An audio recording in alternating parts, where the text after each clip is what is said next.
Navbatdagi domigimiz 12 metrlik konteynerga tayyorlangan, balandligi 2,90 lik konteyner. Bunga jami 3 ta xona, bitta sanuzel tayyorlab beryapmiz. Xonalarimiz bittasi oshxona bo'ladi. Ya'ni oshxona mebellarni o'zlari o'rnatib olishadi. Tashqarilariga mokriy kraska sepganmiz, ikkita temir eshik qo'yganmiz. Zakasini akfalardan 2 qavat oynak akfalardan qo'yib berganmiz. Ichkarilarni ko'rsatib o'tamiz. Ish jarayonlari davom etyapti, hali bitmagan. Xudo xolasa bitgandan keyin ham bitta to'liq obzorni qo'yamiz. Bu tomondan boshlaymiz. Mehmonxona desa ham bo'ladi, ya'ni tashqaridan kirishi ham bor, bu tomondan o'tishi ham bor. 4 metrga 2,20, bitta fortichka, bitta rom, bitta eshik o'rnatilgan. Bu tomonga kirish uchun MDF eshik qo'yganmiz. MDF eshiklarimiz ham juda sifatli eshiklardan.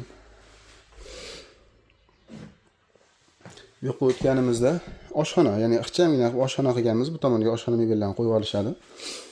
1,70 ga 2,20 bu joyimiz.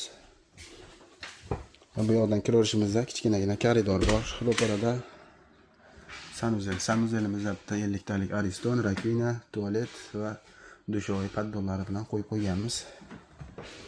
Bu tomonimiz esa yotoqxona. Yotoqxonamiz razmeri ham 4 metrga 2,20. Izolyatsiyalarimiz bazalitdan qilingan, ya'ni 5 cm qalinlikda 100 plotnis bazalit qo'yganmiz. Bu domigimizning narxi $4,700. Sababi bunga temir eshik qo'yilyapti.